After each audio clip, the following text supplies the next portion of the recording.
Indeed. Thanks very much, Pauline. It's lovely to be in South Shields, even if it is virtually, because I kind of started writing there many years ago.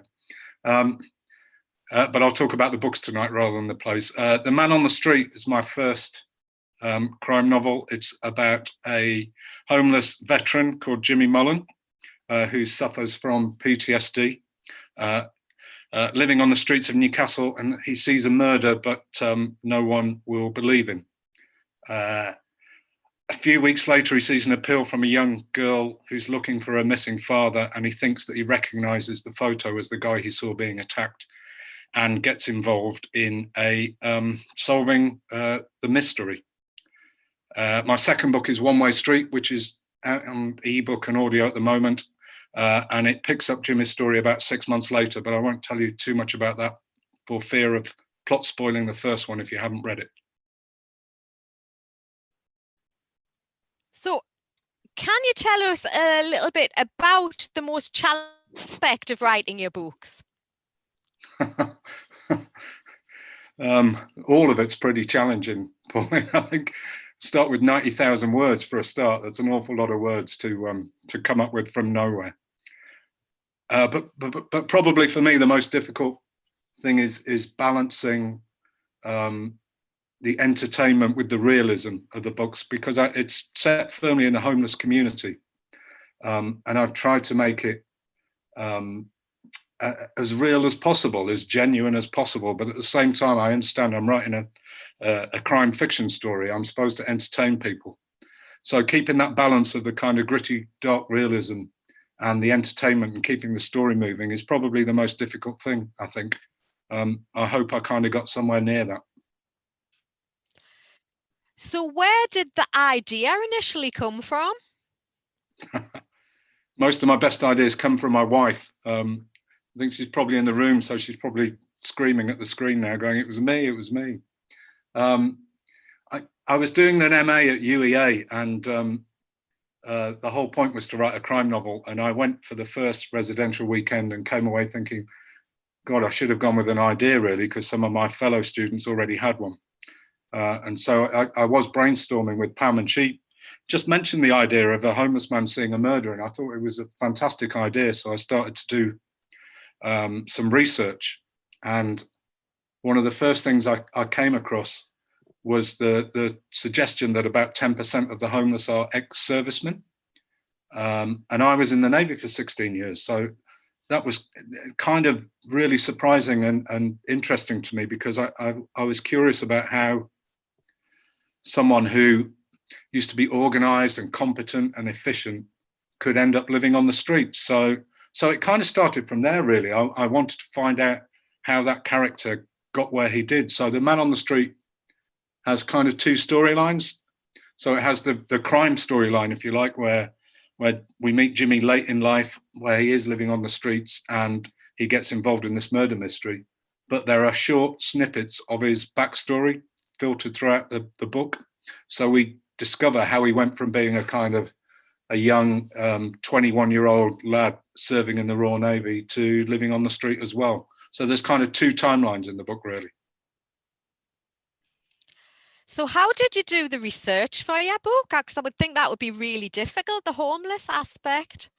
Yeah, I mean, I knew I could do the Navy stuff because I was in the Navy for 16 years. So I was fairly comfortable with all that.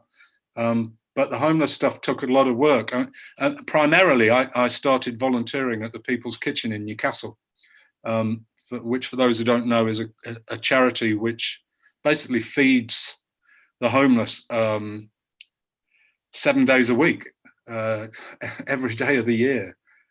It's got more and more difficult, obviously, during lockdown because of the procedures we have to put in, and it's now a kind of takeaway service, whereas before there's a dining hall there, and we used to feed about 100 people a night, and now it's 150. But I've been doing that for several years now, so that was one of the main areas that I kind of got to learn a lot more about the homeless community than I knew before. And then there were various other things. There's a lot of information on the internet. Obviously, one of the brilliant things was a map that I found several years ago. An artist went around talking to all the homeless in Newcastle and developing a map of the city, which is unlike any other map you'll find. So it looks like the city, but it's just got little bits over it going, this is a good place to get a hot drink, or don't sleep here because you'll probably get beaten up. And that was a huge resource. I've still got it pinned to my notice board. It gave me a ton of ideas about how to write the story. And there was also the PTSD kind of element of things. I didn't know a great deal about PTSD, but the vast majority of servicemen who end up living on the streets suffer from it. So I managed to get hold of a book. I don't know if you can see that, but it's a fantastic book called The Veteran's Survival Guide. It's written by a guy called Jimmy Johnson, who was in the army and served 2 terms of Northern Ireland and ended up with terrible PTSD and committed some awful crimes. He's murdered 2 people and is now in Durham prison for life. But he wrote this book to help other people, to try and get them to take their PTSD seriously and get some treatment. And that was an invaluable resource for me. And quite nicely since then, about a year and a half ago, I got an email from a prison visitor who knew Jimmy, and he'd heard about the book and he'd seen that he was in the acknowledgements. So he wrote me a lovely letter thanking me for mentioning him, which was the wrong way around, really. And since then, I know he's read the book, and I got another message from his visitor to say that he really enjoyed it, and he's passed it around the wing of the prison. So it's doing a tour at the moment of Durham Prison, which is kind of rewarding, really, because it means they believe in what I've written, that I kind of captured something anyway, I think. Have you had any feedback from the homeless community about your book? Yeah, quite a bit, but it's been kind of secondhand, because the book came out originally last March, about 2 days before everything closed down. So before, obviously, all of the homeless who came to the People's Kitchen were in and out of the kitchen all the time and in the dining hall. Whereas pretty much ever since then, it's been a takeaway service. So by the time I'm actually one of the cooks, so I kind of work all afternoon and leave just as they're starting to eat, really. So at the moment, I barely see anybody. So I get it all secondhand through the volunteers who work there in the evening, passing stuff on. But I did also, in the autumn last year, I went up to Edinburgh. I seem to be haunted by lockdown because they closed all the pubs about an hour after I got there. So we had to find some other ways of entertaining ourselves, and we did a train spotting tour, a tour about the book, not actual train spotting, and it was run by a company called Invisible Cities, who retrain former homeless people to act as tour guides. And the guy who did our tour is a lovely guy called Paul Stewart, who and I gave him the book at the end of the tour, and about a week later he got hold of me on social media and said how much he liked it, and we've become kind of friends now. And I'm now trying to help. He and I are now trying to move that organisation to Newcastle, so they'll start doing tours there. So we'll see how that goes. But yeah, there's been some nice feedback, basically. Oh, that's great. I'm not surprised. It is a fabulous book. Thank you. Which was your hardest scene to write? God, none of them are easy, man. I mean, there's some very violent scenes certainly in the first book, in The Man on the Street, and they're very tough. They're very difficult, but probably the emotional scenes are harder. I think there's a scene where kind of Jimmy's marriage is breaking up. It's a prison visit scene, which is kind of heartbreaking, and that was tough. And I've just written one recently. I don't want to plot spoil too much. I'm writing a third book at the moment, and there's a scene which involves a miscarriage in there. And if you've ever kind of experienced that or been involved in that, it's pretty emotional, and I found that very tough to write. So I guess the ones where you're kind of pulling on some of your personal experiences are pretty tough. Yeah, sounds it. Definitely sounds it. Libraries feature a lot in The Man on the Street, which is great. Being a librarian, we just absolutely love that. So how do you use libraries a lot, and how did that come about? Well, I used to, Pauline. Yeah, it's been a bit limited lately. I mean, it's a clever trick, isn't it, for a writer? If you put I've got people who've read it will know, but there's a librarian in my book who's a recurring character, and she's quite influential in the book. So I think that's quite a clever ruse to get all the librarians on side to support and like my book.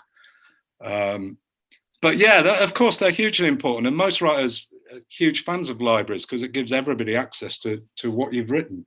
And also, we get paid a little bit. I don't know if everybody knows that, but we get a tiny bit of money every time somebody takes our book out. So it's much better than, if people lend your books to their friends. I'd rather people went to the library and got them, because at least I get paid that way. But it was particularly important for The Man on the Street and the kind of series of books set in the homeless community, because libraries are massively important to the homeless. They genuinely are a place they can go and keep warm, where it doesn't cost them anything. Most places you have to go into, you either have to buy something or you have to pay to get in, whereas a library, somebody can go in and actually keep warm and get out of the cold and possibly even read some books at the same time. And libraries are generally very welcoming to the homeless. So it was obvious to me that they would play quite a big role in the books, really. So I hope I've captured librarians as well as the homeless, Pauline. Oh, you definitely have. And I think the pandemic's had a big impact, obviously, on us as well and the people that come in. And I think the homeless community is one group of people that obviously will be missing us greatly, because, as you say, they do come in all the time. Yeah, it's very tough for them. I mean, most of it, in Newcastle, it's been brilliant, really. And I know that they have found places for everyone during the lockdown. But they can't really go anywhere. They're kind of trapped even more than the rest of us, I think. So hopefully, when things are back to normal, we can get them back into the libraries again. Definitely, totally agree. So in your books, there's a recurring theme of... Can you explore that a little bit and tell us about that? I'm really pleased about that question. It's probably the most writerly thing I've ever done. I've got a recurring motif of fire that runs all the way through The Man on the Street. And indeed, the working title of the book was When a Fire Starts to Burn. I don't know if most people are aware of this, but writers don't always get the titles they want. In fact, quite often they don't get the titles they want. And my editor and pretty much everybody thought When a Fire Starts to Burn was too long and a bit too complicated, which I was a bit sad about, but I do like The Man on the Street, and that was my second suggestion, so that's okay. But the whole book is kind of has fire throughout it. So it starts with a fire chronologically and it ends with a fire.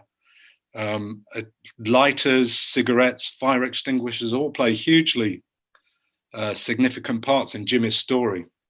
And I even cunningly called his nemesis, the cop who's on his tail, DS Burns, which I thought was clever, but literally nobody apart from you, Pauline, has noticed any of that. So it was all kind of a waste of time, but I enjoyed doing it, to be honest. So it's worthwhile. Definitely, and I did notice. I was dead proud I noticed as well. I thought, am I losing the plot a bit, or is there a fire theme? You are genuinely, honestly, I've been interviewed by umpteen people, including Val McDermott, who didn't mention it at all. So, gold star, absolute gold star. Feeling very superior now, definitely. So, obviously, your book, how did you get published? How did you get it out there? Was it an easy journey for you? No, on the contrary. I mean, it very rarely is easy. I can see there's a couple of my writer friends in the audience, and they will confirm that it's a tough journey. It took me quite a while to get an agent, and that's the first step. I mean, you can get published without one, but it's pretty hard, almost impossible, especially if you want one of the better publishers. So it took me a while to get an agent. I had an agent at one stage, but he wasn't very good. I'll not name him, but if anybody wants to know, send me a private message and I'll reveal all. But I very luckily, in my second attempt, landed Ollie Munson from AM Heath, who is a brilliant agent, hugely respected and a bit of a crime specialist as well. So that helped a lot. But even with Ollie's guidance and his experience, it still took another year, I think, to get a publishing deal The book was out on submission for ages. I got lots of very nice comments, some which were so good I would put them on the jacket as a blurb for the book, but they always ended with a but. People found it very hard to understand how they would place the book. They were very unsure about a book that's got a homeless protagonist. They're very comfortable with police procedurals, but a homeless guy as the main character, they weren't quite sure what they would do with that. So it took a very long time. I had a couple of meetings about 6 months in with editors, one of whom was really keen and gave me some notes and asked me if I'd do a big rewrite, which I did, and then he still didn't sign it. So it took a long time, and I was starting to panic a little bit, but about 9 months into the process, Ollie decided to try another handful of publishers, but with the new version, with the one that I'd rewritten for this other guy, and almost immediately I got offers. I got 3 offers from 6 editors that we sent stuff out to. So we got there in the end, and I landed on my feet really, because I ended up with Quercus, who are part of Hachette, one of the big 5 publishers, and my editor Jane Wood is one of the most experienced editors in the business. So it's turned out to be very fortunate for me in the end, but it took a really long time, and there were months when I thought it might not happen. I've got to say, I'm really surprised, because the whole homeless aspect, that's what makes it totally unique to me. So they've definitely missed out. The people that didn't want you, Trevor. Definitely. It's very typical, Pauline, and all writers will tell you this, that publishers constantly say that they're looking for something different, but want it. When they get something different, they don't have a clue what to do with it really yet. So you get kind of caught between a rock and a hard place really if you try and do something slightly unusual. But thankfully, I'd found that one editor that I needed who took a chance on it. Excellent, good. I'm glad. And having been through that publishing process, is there anything that surprised you? Well, I kind of that whole length of time was disturbing. But I guess the main thing was in the middle of that, I kind of spoke about the guy who was really interested. So there's a thing called an acquisitions meeting. That was the thing I knew nothing about in this process. So most writers kind of understand you have to get an agent, and then the agent tries to find a publisher, and off you go. And I kind of thought that was about it. And I kind of assumed that editors, who are the people who work for the publishers and ultimately sign the books, I kind of assumed that they had independence, that if they liked the book, they could sign it and you were done. So all you needed to do was find an editor who liked your book. And that seems pretty simple. But what I didn't know is editors can't sign books. They have to go to in-house meetings with the books that they like and present them and try and win other people over. So the sales team are involved, the marketing team are involved, the guy's boss is involved. And he basically has to convince them that the book will sell. And salespeople, again, would look at a book about a homeless guy and go, oh, I'm not sure people will buy this. And the marketing people were like, oh, what's the cover going to look like? How are we going to sell this if there's not a cop involved? So that first big rejection was because the editor loved the book, but he took it to his acquisitions team and he couldn't convince them to sign it. And that's why he asked me to rewrite it. He came and said, look, I think if you do all these things, change the book this way, I can convince them second time around, and we'll be okay. So I did all the work and he took it back to this meeting and they rejected it again. So I didn't realize you had to convince a whole committee of people that they should sign your book. So that was a real shock. I can imagine. So your book is brilliant, as I keep saying, and you can keep saying it, Pauline, as much as you like. I'll never get bored. Brilliant. The Crime Writers Association, you won the New Blood Dagger this year. Can you tell us a little bit about that? Well, sorry, last year, 2020. I can show you if you like. Oh. I'll keep it by my desk, obviously. I don't know if you can see that. Is the light too shiny on it? No, we can see that fine. It's very heavy, actually. It would make an excellent murder weapon. It was amazing, frankly. I mean, as a debut crime writer, there are kind of 2 things that you might dream about when your book gets out there. One of them is every year at the Harrogate Crime Festival, Val McDermott puts together a new blood panel, which is basically her favourite 4 debut crime novels of the year. And I got chosen for that. So Val McDermott picked my book out as one of her 4 favourites. And that was, beyond my wildest dreams. And I was still reveling in that when I heard that I'd been shortlisted for the second big thing, which was the CWA's New Blood Dagger. And that's kind of decided by a panel of experts, a well-known crime writing journalist from the Sunday Times, Karen Robinson, was on the panel, a handful of writers and a publisher. And that's a really long process because they choose a shortlist of about 10. And then a couple of months later, they reduce it to 5. And I was thrilled to be on the on the long list. And then to be on the shortlist as well was like crazy. And it was really sweet because one of my crime writer pals, Philippa East, was also on the shortlist with Little White Lies. So there were 2 of us on a shortlist of 5. So between us, I thought we've got a 40% chance of winning this thing. So it was just amazing. And when I found out I'd won it, I was almost lost for words. But as you can tell, probably I quite like to talk, so I wasn't quite lost for words. So where were you when you found out that you'd won? It was a live, a bit like this. It was a live Zoom event, but all the people on the shortlist weren't on camera, but they were kind of in the background.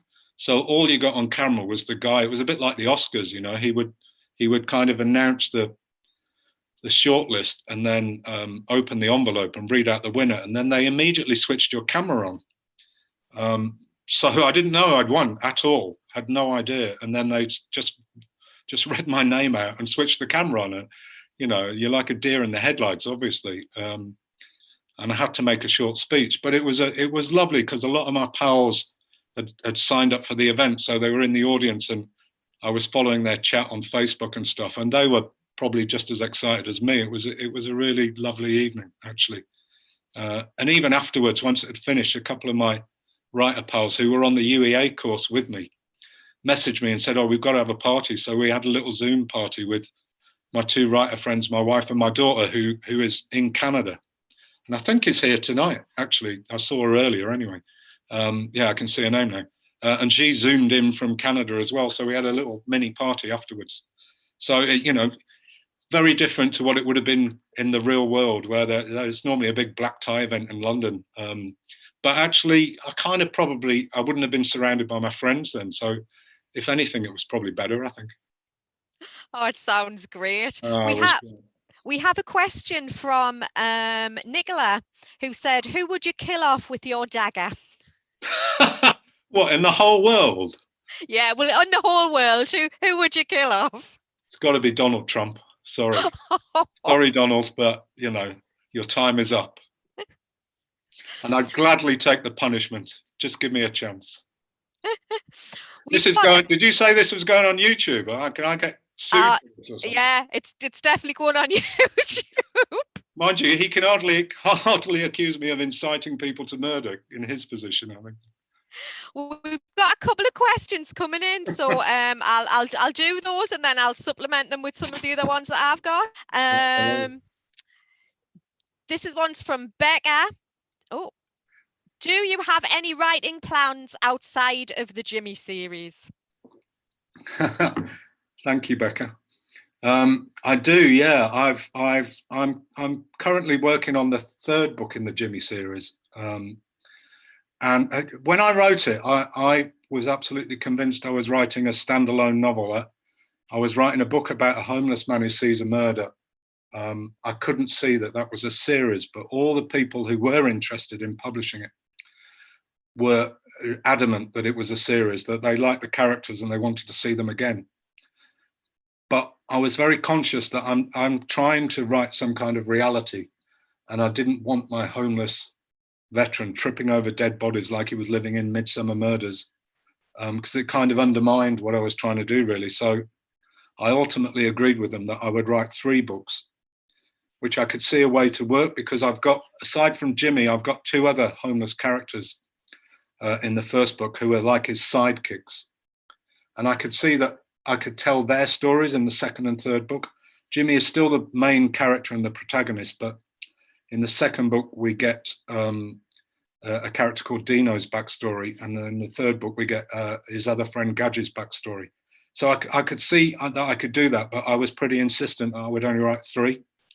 But my editor has given me a second book, 2-book deal. So I originally got a deal for 2 books, but because the first one did so well, or is doing so well, they quite quickly offered me a second 2-book deal to make it up to 4.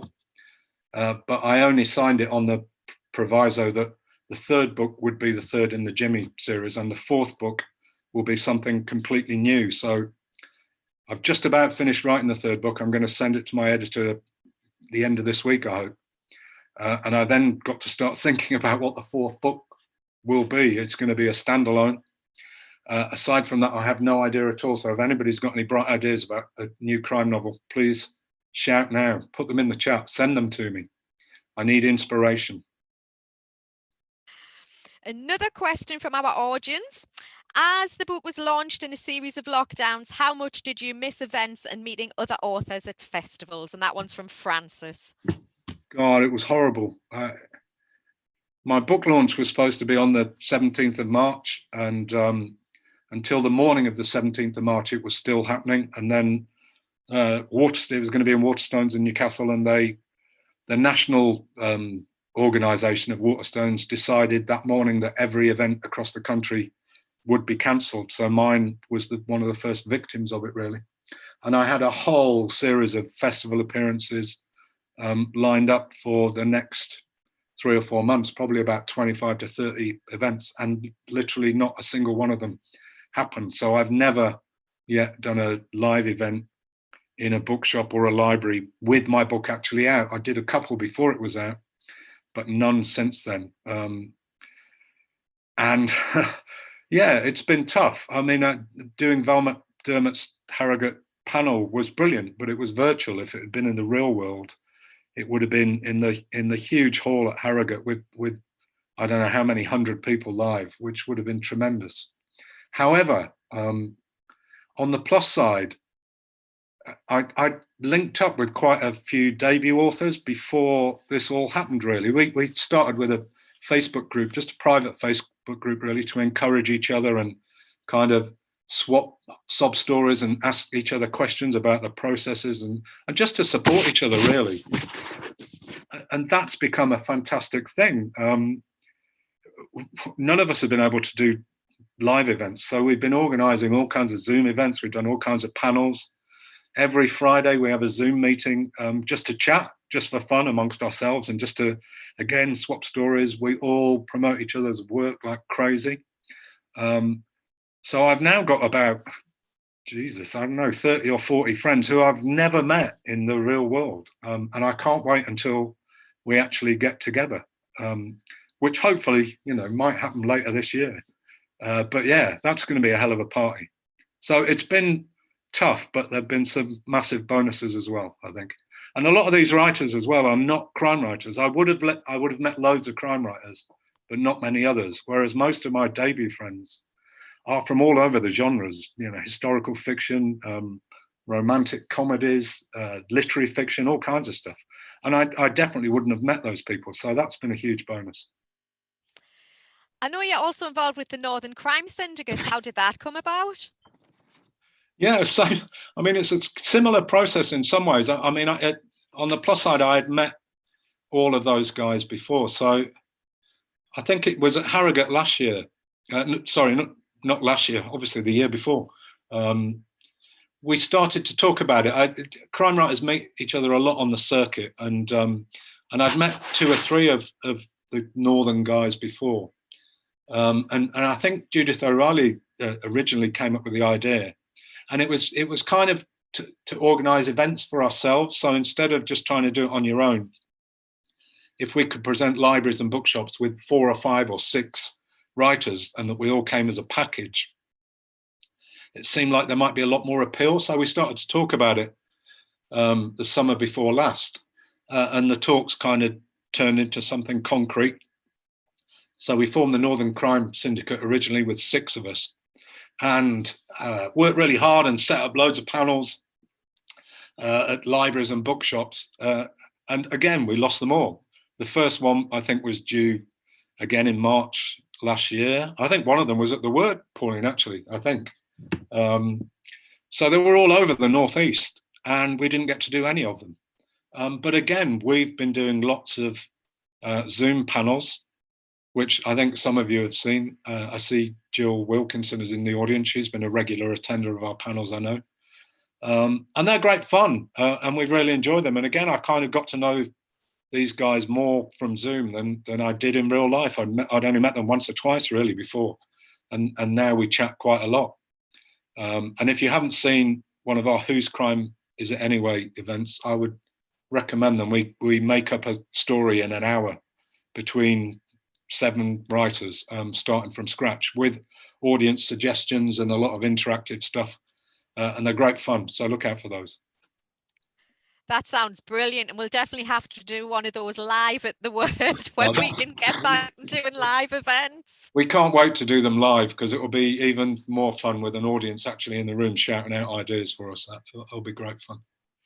So obviously you've mentioned how the pandemic has impacted on promoting your book and doing live events and things like that. Has it had any impact on your writing day? No, not really. I mean, it's a bit weird being a full-time writer anyway, because you do spend all your time in the house, you do spend all your time sitting at your computer. I've always treated it like a proper job, so I've always kind of tried to sit down at 9 o'clock and work until 5 with a quick break for lunch. So on my day-to-day work, the only impact really has been that my wife works from home now, so it's a bit annoying really. I've got somebody else in my workspace, and also I'm eating a lot more because she likes a proper lunch, whereas I would normally just eat as I'm working and grab a couple of crisp breads or something. Now I'm having to sit down and actually chat to somebody. It's irritating, really. So what would you normally do when you're not writing? Again, in the real world, I'm a huge music fan. I go to a lot of live gigs, go to a lot of music festivals. I've been to Glastonbury the last 6 or 7 times it's been on. Been to South by Southwest in Austin, Texas, and the Syndicate Festival in Budapest. And of course, haven't been able to do any of that. I desperately want to see some live music soon. I've still got tickets for events that are supposed to be happening later this year, but I'm pretty sure none of them will happen. There is one in Manchester, New Order and Hot Chip, I think in October, which I kind of think might be the first one. I've still got my fingers crossed for that. So yeah, haven't been able to do any of that. And I'm also, I play cricket as a kind of relaxation, and we did actually manage to get some cricket games in late summer. They started to allow us to do it. It was a bit weird, some socially distanced things going on, but mostly it was pretty normal game of cricket. But I only got about 2 of those in because my daughter, I mentioned, lives in Vancouver, and we managed to get permission to go out there for a month, and which was fantastic. And it was lovely to see her and great to kind of get away for a bit. But it also destroyed my entire cricket season, so I've barely played in 2 years. But soon. Definitely, I think that's everybody's mantra at the moment, isn't it? Soon. We've a question from Oliver. Once you have a fantastic idea for the world and characters of your novel, how do you go about creating a narrative that is intriguing? Your book has such a strong sense of place and the characters are very unique. Well, thanks, Oliver. I mean, there were 2 things with the book, really. The sense of place was really important to me. I mean, as you can tell from just listening to me, I'm not a Geordie. I'm not originally from here, but I've lived here for nearly 30 years now, and I absolutely love the place. And I wanted Newcastle to be a character in itself. So I wanted pretty much everything I used in the book to be a real place. Even though I knew them all quite well, I went around the city taking photographs and and really making sure I knew them in great detail. And I think that works. I think Newcastle is a character in the book. There's a kind of vibrancy about it, but it's also quite a small city, which I really like, because there's nowhere to hide for Jimmy. He lives on the streets, but if people want to find him, it's quite easy because the city centre itself is tiny. No hiding places. As for the characters, Jimmy's voice was the starting point and pretty much the most important thing, I think. And it kind of came to me straight away. He doesn't speak at all, and I think the first 4 or 5 chapters, I think he says 2 words, and they're to his dog. And I wanted him to be in a mess when we first meet him, and gradually he's brought out of his shell by this young woman whose father goes missing, and he starts to reconnect with the world a bit. And I wanted to get that voice, this kind of disconnected guy who gradually works his way back into society, if you like. And once I got that voice, everything else flowed. I mean, as for the story, I'm not a planner at all. Crime writers are pretty much split 50-50, I think. Half of them plan every last detail before they start writing. They know the whole story from start to finish. And the other half don't do any of that. They kind of have a scenario that they start with and they go from there and literally make it up as they go along. And I'm in that second category. So all I had was the idea of him seeing this fight, which he barely sees anyway, because he's half asleep. He's had a nightmare. He does suffer from PTSD, gets flashbacks. He's never quite sure what he's seen. So he's not even sure what he's seen. And I had that whole image right from the start.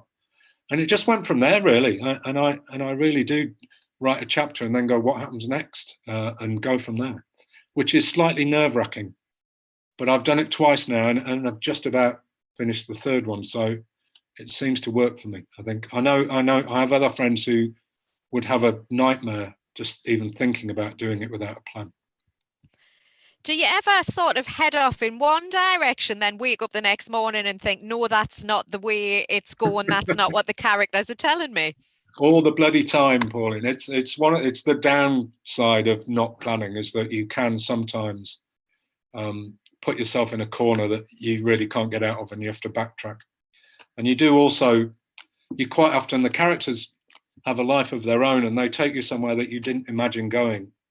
So you do quite often have to go back to the stuff that you've already written and kind of just tweak it. And sometimes it's just a tone of a conversation.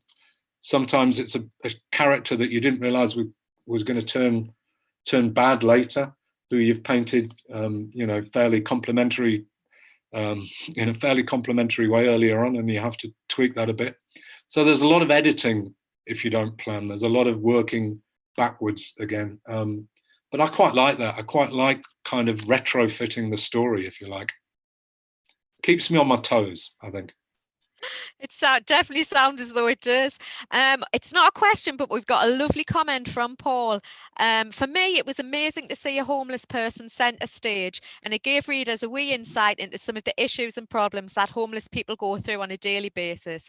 The fact it was so well researched hit home for me as a person affected by homelessness. I just thought that was a lovely comment. I can't see the detail, but I think Paul is probably who I was talking about earlier. That he was my guide for the train spotting tour. If it is Paul Stewart, I think it probably is. And thanks. Genuinely, I couldn't be happier hearing that kind of thing from people like Paul. It's just fantastic. I mean, one of the things I really set out to do.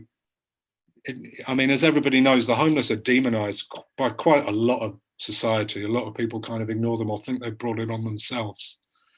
And I wanted to kind of go against that type. I wanted to humanize them, basically. And the kind of main hope is that when people read the book, the next time they're out there and they see somebody on the streets, maybe they'll give them something to eat or drop a couple of quid in their hat, or just talk to them and realize that, they're just human beings who've had some bad luck or had some kind of trauma generally. Nobody wants to be there. Nobody dreams of being homeless. So, look out for them. Oh, definitely, I agree. It really makes you think of things in a different way. I'll say it again, it's fabulous. I'm Would you not paying, honestly, I'm not paying her anything for this, I promise. That's what you say. Can you give us a little reading, and then we might have time for a couple of questions at the end if anyone's got any more they'd like to ask? Sure, yeah. I have a piece I prepared earlier.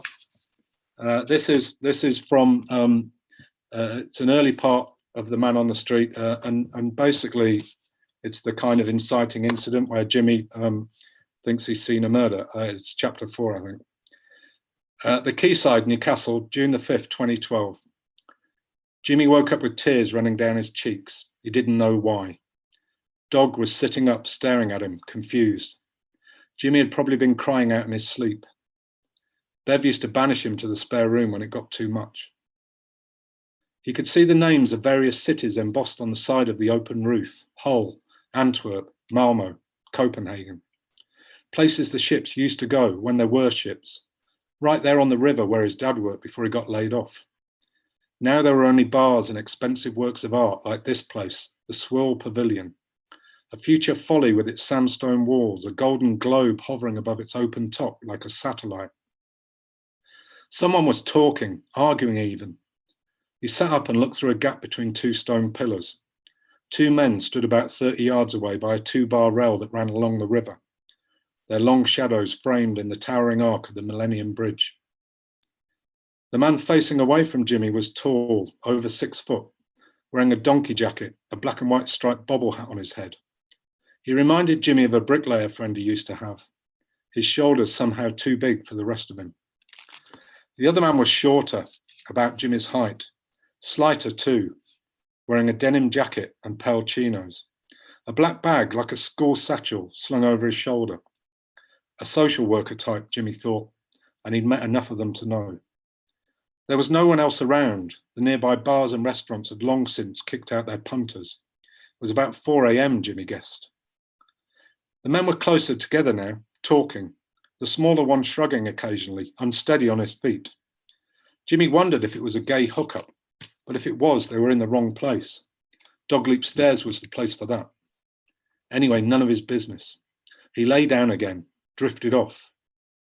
Flames everywhere. He's in bed, an empty space beside him. Where's Bev? Burning curtains fall to the floor, setting fire to the bed covers. He leaps up, naked, sweating. Where is she? The doorway's ablaze and the window. A woman screams from somewhere. The stairs? He runs through the doorway, feeling no heat, no pain, straight into the back of Bev, who's standing on the landing.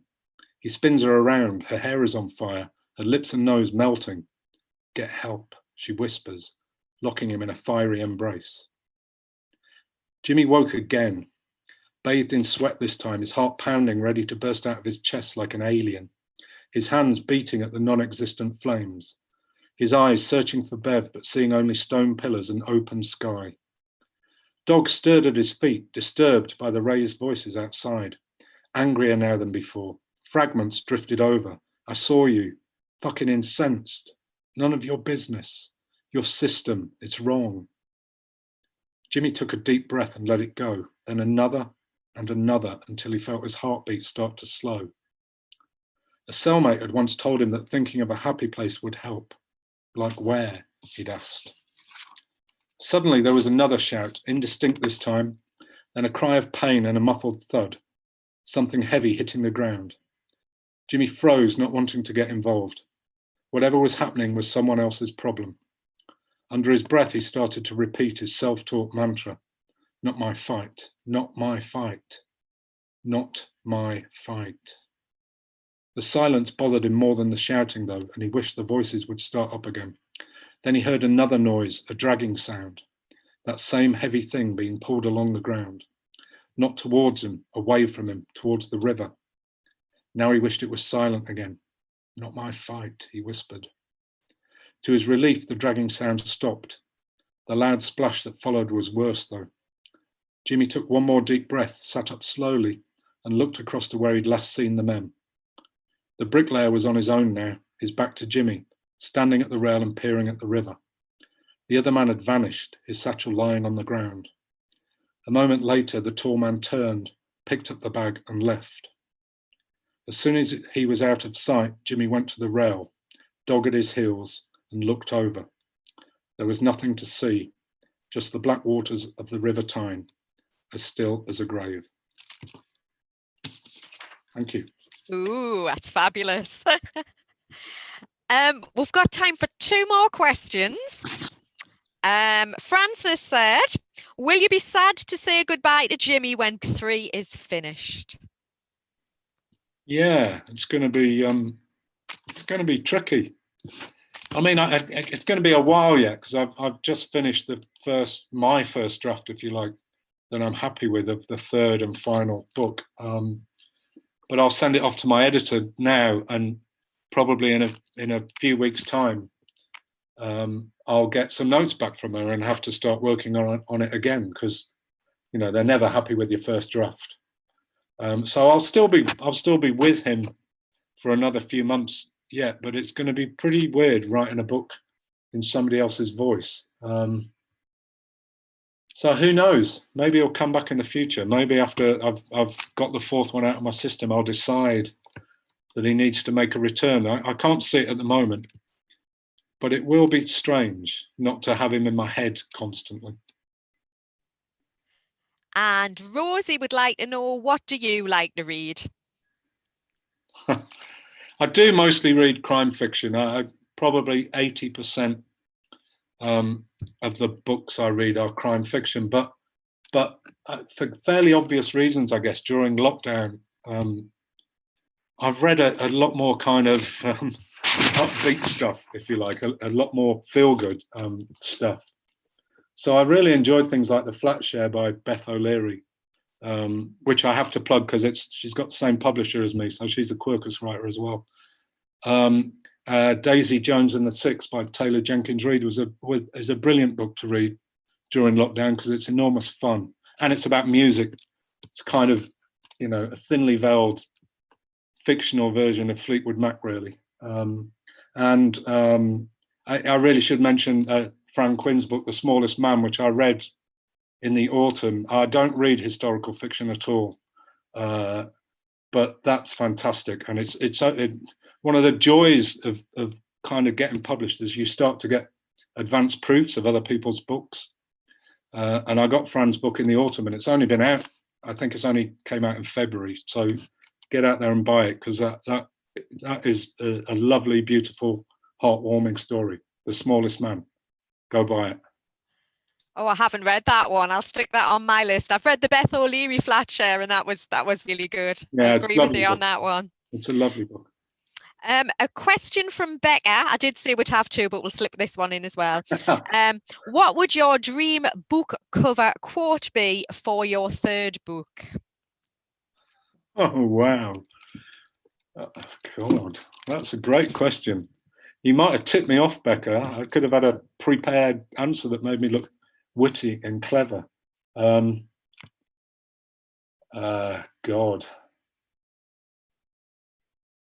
I'm almost blank. I can't, Lee Child was on the 1st book. Who can I get? I'll get Dennis Lehane. Can I get my favourite American crime writer, Dennis Lehane, to say it's by far the best book he's ever read? How about that? That would do me. That's great. The Lee Child one's really good as well. Oh, that's fresh, original, authentic and gritty. Should be an instant classic. That's a corker, that one, my dear Trevor. I couldn't believe it when my editor told me that he'd sent that through. Didn't see that coming at all. I mean, it was a really nice moment for me, because when I did the UEA MA, we had visiting writers, and our very first visiting writer was Lee Child. So my 2nd day in the classroom, and we only did 3-day residentials each year. So my 2nd day in the classroom, we spent 3 hours with Lee Child, just getting to chat to him about how he worked and what his process was and stuff like that. And then by pure chance, my editor, who has been in the business for many years, vaguely knew his editor. So she got to him through that and sent the book to him. But he gets hundreds of books, and he obviously doesn't have the time to read them all. So I didn't even think he'd get to read it. So when the quote came through, I was blown away. No, it is. It's absolutely fabulous. And one final question just before we finish. If your book was made into a TV series, which I think it would make a fabulous TV series, who would play Jimmy? I never get tired of answering this question either. I mean, most people probably know that the book has been optioned by World Productions, who are the people who made Line of Duty and Bodyguard.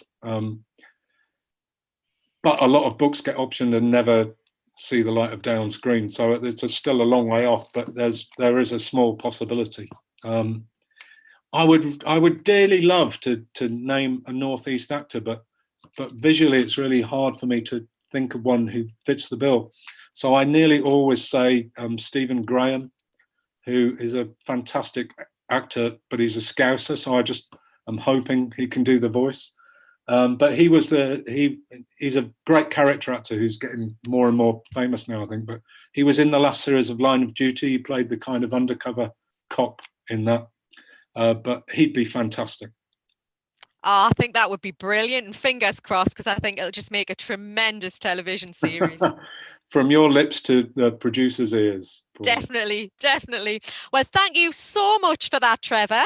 Before I let you go, we've got Robert Scragg coming up in 2 weeks. How would you sell him to our wonderful audience? Well, Rob's a great guy for a start, and he does like to talk, so you'll not be bored at all. And he's also written more books than me, so you've got more to catch up with him. I think his 4th one is just out, and I've read the first 3, and I've got the 4th one on my pile now. And he's a terrific guy and an excellent writer. So yeah, you'll have a great time. Brilliant. Well, thank you so much, Trevor. It was great talking to you.